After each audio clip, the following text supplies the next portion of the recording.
Thank you very much. This is my first time at Houdini Hive, so thank you to Chris for inviting me here.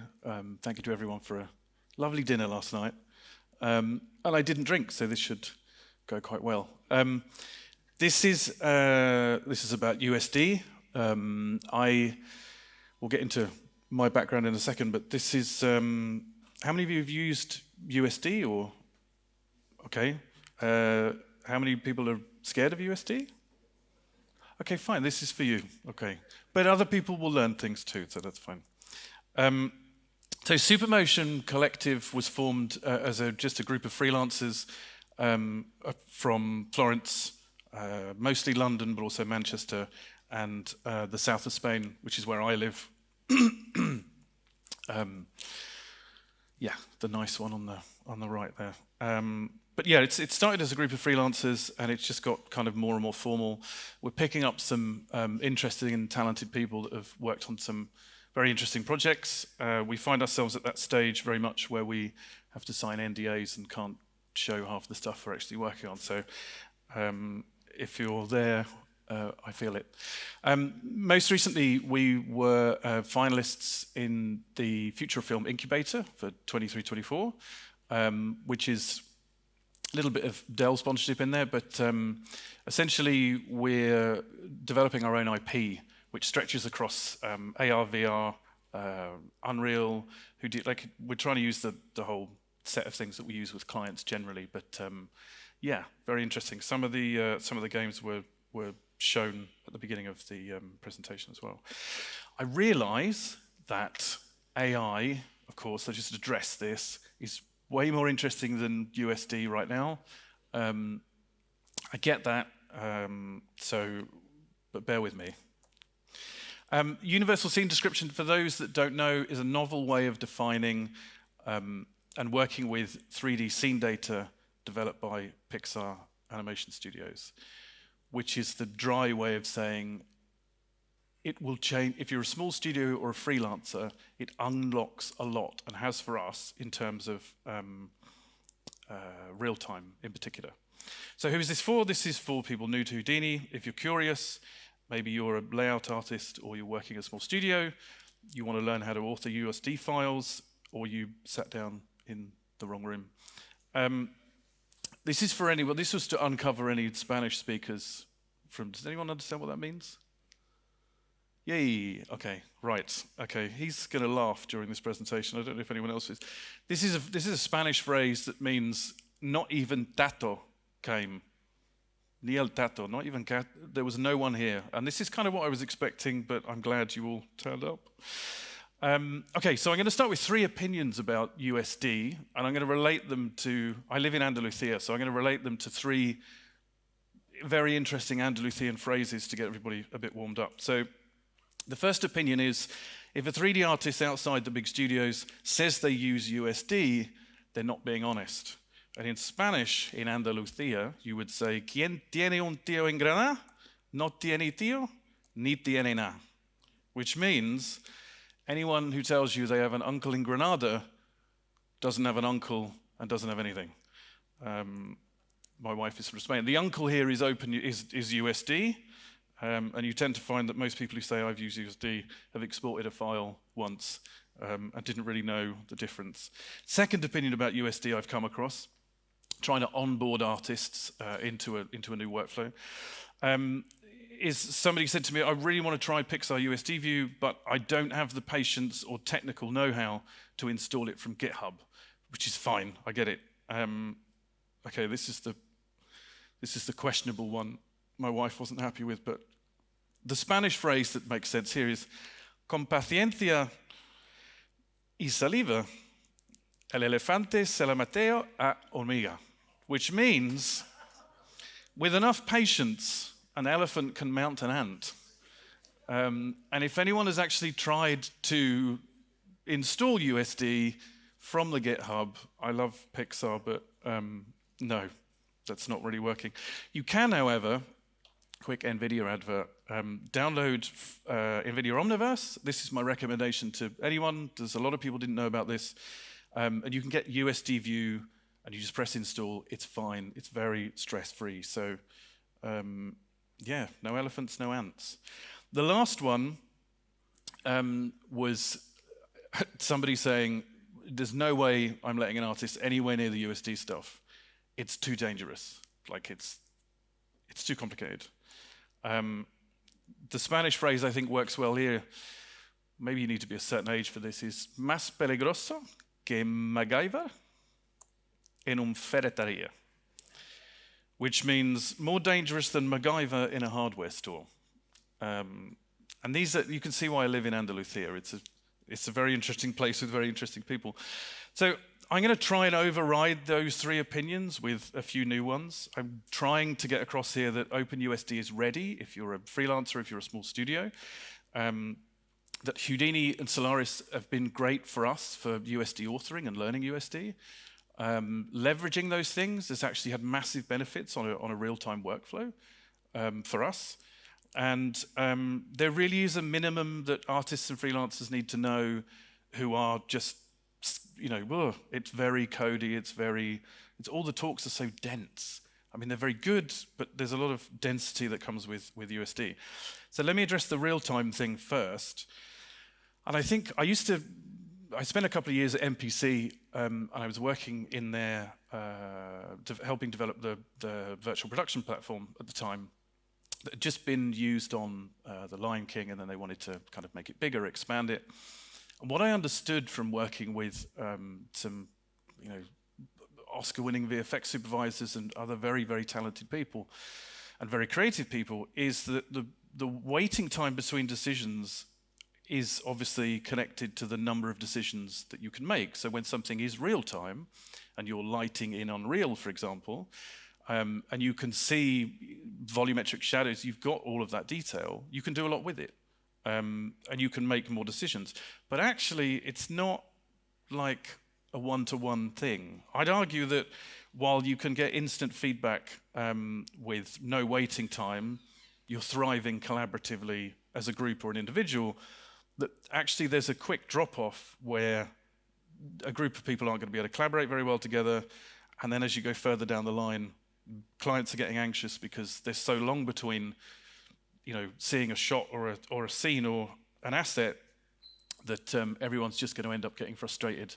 And you lose that creativity, which I think is important. So how much real-time work were we actually doing before we brought USD in? So a very, very basic, we all know this isn't quite true, but this is just to illustrate that what we were really doing, what we found ourselves doing a lot was building some assets, maybe this is in Max or Blender, and just trying to funnel everything into Unreal. Because, okay, get it in real time because we can do more there.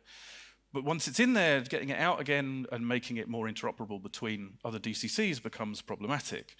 And then, of course, you want to do sims and wonderful things in Houdini and bring that in. So we were already introduced to Houdini for that reason. But again, everything was, you know, funnel it into Unreal as early as possible. We're also working on some games, and we find ourselves in a situation where we're starting in Unreal, doing some grey boxing for obvious reasons, and then we're going back out to 3D artists and saying, okay, now we want you to make stuff and bring it in. So again, we're in the same situation, and it's FBXs in and out, and it's tedious. Unreal is very appealing, I think now, because of this reason, because they've made such an effort to make everything as real-time as possible. And it's very tempting to say, oh, I can do my effects in it, I can do. But for us, we found that while a lot of it's very good, we're not able to, you know, clients will say, we want more realistic water, we want the sim to look a certain way, and then, of course, when you do it in Houdini, people are happy. So funneling everything into Unreal, there are big wins, but there was a sense for us that we were putting creativity and production efficiency at risk. So we were doing less in real time than we actually were, because we're trying to deal with the fact that, I mean, we're small. We don't, if anyone's worked for a big studio, you have pipeline TDs, you have all this IT support, and it's not a problem. You click on a shelf tool and stuff appears and stuff disappears. But you don't have that. You have the stress of trying to deal with, you know, Git conflicts and things when you're small. This is an outline of a project that was, again, I'm restricted on what I can show, but this is the one that made me say I'm not doing the next project we're doing, and from forevermore will be with USD. Because at the beginning we had a problem that the client preferred something that was done in Blender and didn't like how they saw it in Unreal. And the project was kind of split into two things, like half of it was water and half of it was an architectural thing. So the architectural part of this, let's call it a brand film, looked great in Unreal. They were more convinced by some of the scenes in Blender, which okay. But that meant we were just working in sort of two main things. Now we were trying to funnel stuff to two things. A lot of people were thinking, you're crazy, why would you, this is, just do it in one or the other. But you know, the stuff just happens and you go with it. But this was the project where I drew a line under it and said, okay, no more. At the same time, again, with the game stuff in particular, there's a sense that there's a sense of seasonality with this work. It is never linear. It is never, hey, let's start with assets and let's just end up with a render. And it's all you're jumping back and forth. It's unpleasantly fun. So yeah, there's a seasonality to this. Anchor Point has been our VC version control system of choice. And if you're not aware of it or you're not familiar with it, and you're a small studio or a freelancer, it's fantastic. The development team behind it are great. Very accessible, and for us, it means it's a lot cheaper than Perforce, for example, for us. I feel like I'm dissing a lot of companies. I'm not, but so our thinking has gone from this.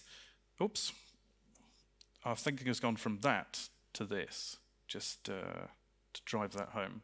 And Houdini's becoming an increasing part of this for us. Just to clarify, this isn't about using USD to divide and manage resources in any particular way. And this, again, typical kind of linear pipeline. You can't get away from the fact that you have to have approvals. Clients need to see things, they need to see it early. You can't get away from that. And I think there was a feeling early on that USD was going to be something more collaborative. And I think I used to be more of a musician, so this hopefully this will resonate with some people as well. But I think that the key is with USD for us, it's been about having a solid data foundation that's super simple. It's just files and folders. There's no crazy servers. There's no massive setup. There's no big IT support. It's super simple.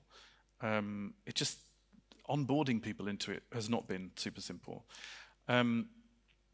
The thing I think we found is it's enabled us to think in different workflows. The reason for the Queen reference will be very clear in a minute, but I think when I think about small teams, I think about it in this way. Sometimes you're supporting someone else to do their best work, and you need someone on the sound desk, you need somebody in there, you've storyboarded this thing out, and you just need to let someone, and it has to be linear, you have to let someone finish something and you're dependent on them finishing.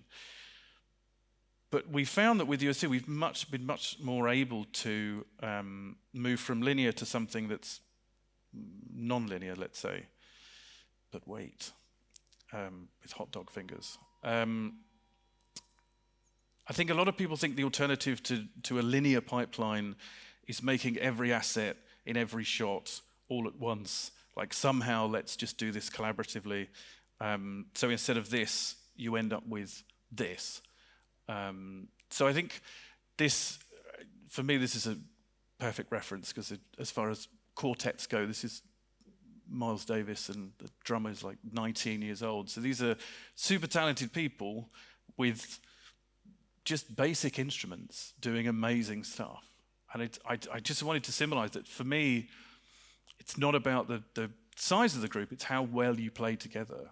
And for us, we really wanted that ability to say, okay, I need to go off and do this on my own.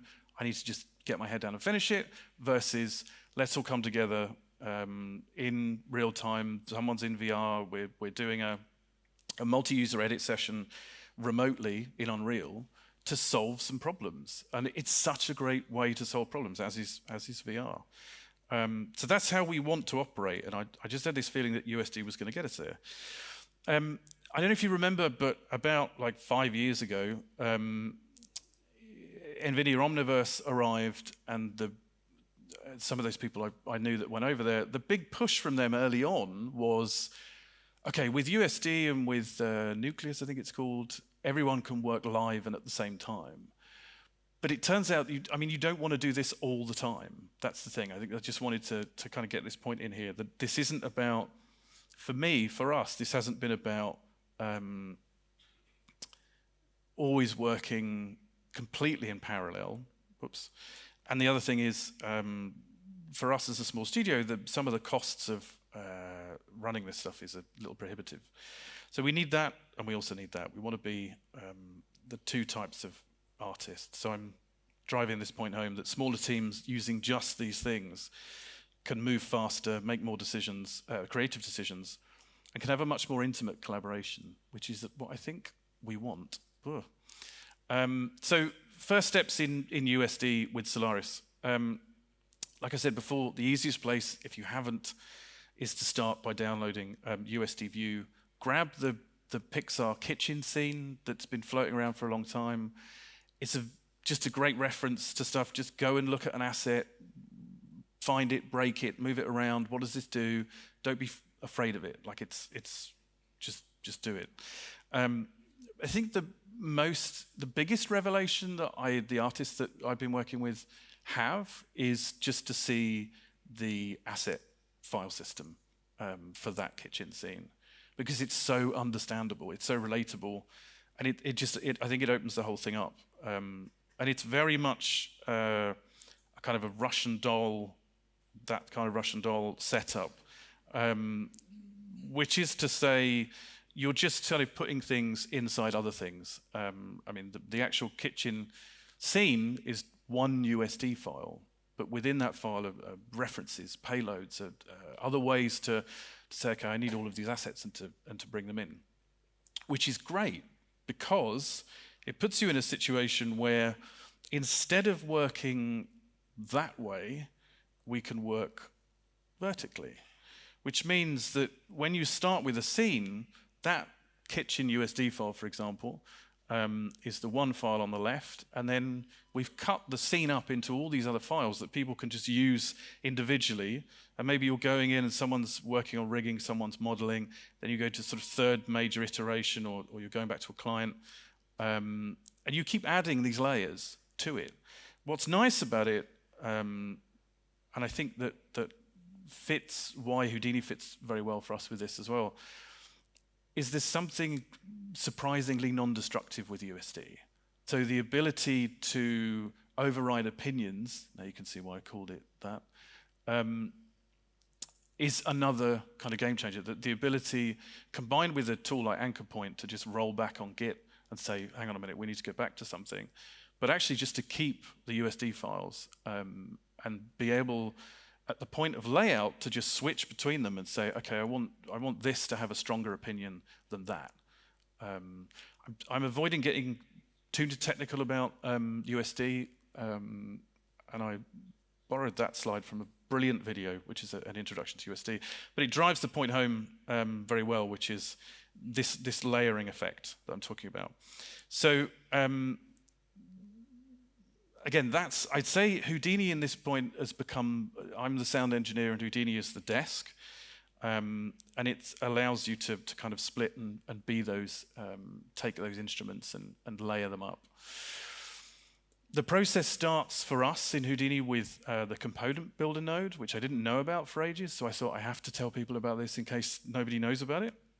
But if you want to put this together, there's good reasons, and there are recommendations online, which again, for a lot of people, have turned out to be almost impenetrable or a bit of a turn-off for learning this stuff. In Houdini, you have this wonderful, wonderful component builder that will just allow you to put a very kind of best practice USD component together, which might be, for instance, the fridge asset. The only two files, or the files you need to give to the artist, the only thing they need to know about if they're very kind of concerned about USD is just to say, put your model in there, put your materials in there, save them as USD. That's it. And then when they can use USD view, for instance, they can be looking at the final fridge asset and saving the information to those two files. And this thing is just it updates. And if someone further down the line is doing the layout and they're updating something in Substance or Max or whatever, that you can just pop that back in. There's no reloading, there's no re-importing, it's much more straightforward, and it's that agility that you're able to get from this. So this was just a quick thing of saying, with just the fridge asset, for example, this is showing a couple of variants. So the component builder also allows you to build in variants, and variants, this wonderful idea in Houdini, where instead of having to swap USD, instead of having to swap out files and re-import something, we want the red fridge instead of the blue one, and we want the fridge with the junk on it instead of you don't have to do any of that. You just flip a switch and you have a different variant. And from a 3D artist point of view, who would have made the fridge, again, they're just working in their DCC that they're happy with. But when you're doing the scene layout, you have these choices. If you do the file management correctly, you have all of these extra choices when you're actually doing the layout work. And even, you can switch out. You can have variants for materials, and you can have variants for objects as well, for geo. So that's been a fantastic one for us. So the setup for an artist, I kind of mentioned this before, is one of our guys just has a USD view, and then they're modeling in Max, and they're doing their materials in Substance. That's it. They're the only three things they need open. And like I say, anyone else in the pipeline can see the latest work thanks to Anchor Point, the version control system, can see that work as soon as he's done it, and nobody's bumping into anyone like we found we were before. Variants, very simple, just save it out in the same location, but in world space, but just as a different file, and then you can work with it. The simplest way, or an easy way, a couple of nodes that really helped that Houdini provide. When an artist has worked on a couple of variants and maybe you didn't expect them, you can reference that file in. Just let's say you just want to have a look at it and do a bit of a review. You reference that file in because the difference is the way somebody might have done something. Maybe you want to transform it, clean it up. But you can have a quick look and say, okay, let me have a look at these individual variants.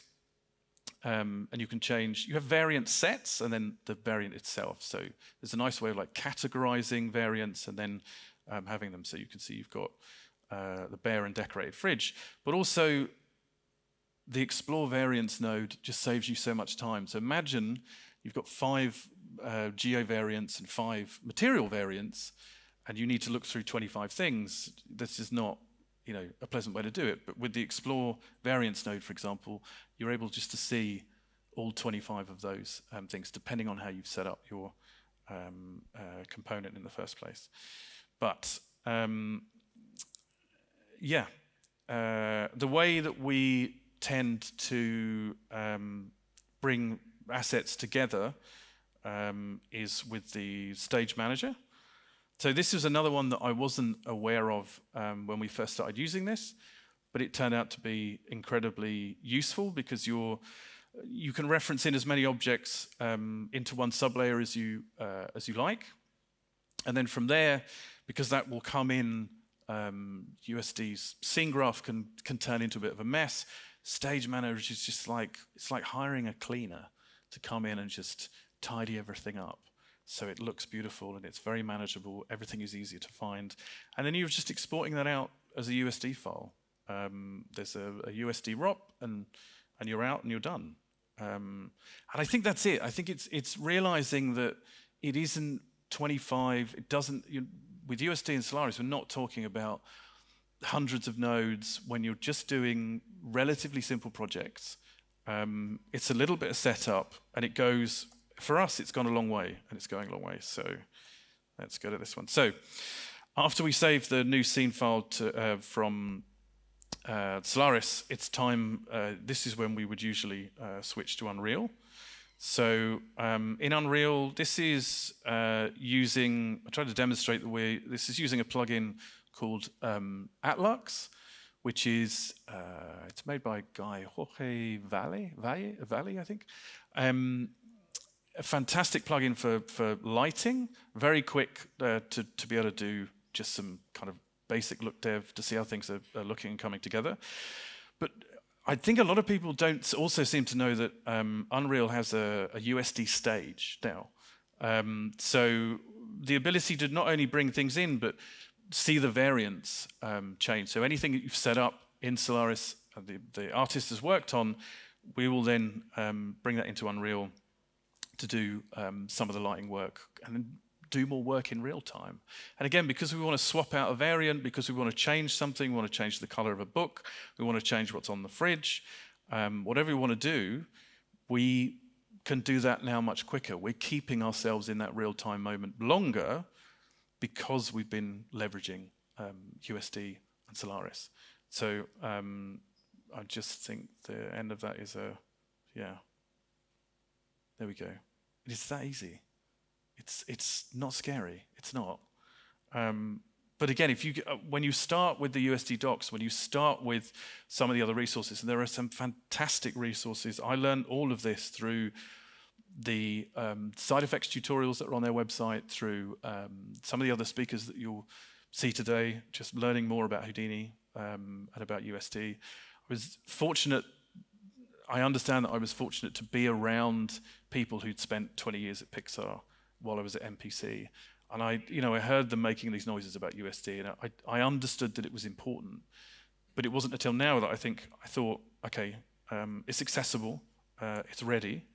So let me just skip past. Yeah. So there's a couple of other, just to wrap it up, a couple of other big wins we found is actually by keeping things in a USD format, suddenly you realize, oh, we're building a DCC agnostic asset library just by doing what we're doing, just by being more careful about work. You end up with a sort of growing digital backlog. It also means that in the instance where a client might, or we might be able to get a better look, for instance, in Houdini and Solaris, if you're not familiar with the collect node, it's just it's a wonderful thing, just being able to, in the viewport, enabling you to switch between Karma and any other renderer that you have. It makes it so much faster for us to go back into Houdini and see, okay, if Unreal and path tracing can't cut it, let's do this as an offline render, and and overall just less bottlenecks. So es un bastinazo, which is very Andalusia way of saying it's amazing. And that's it. Thank you very much.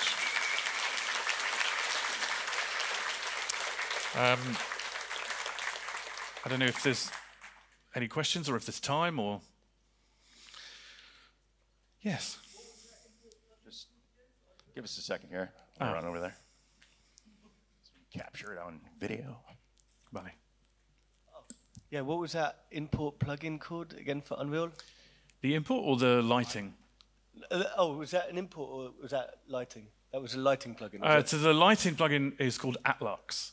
Okay. It used to be called Metashoot, but I think Jorge changed the name to Atlux. Fantastic. And can you then export that as a USD layer back into Solaris? So in 5.3, we've seemed to have hit a slight problem in that not everything seems to come back out again in USD. 5.4 Unreal, apparently those problems have gone, but we had a couple of issues where we changed something in Unreal, we go to resave the USD and try and come back out again, and it wasn't quite matching up.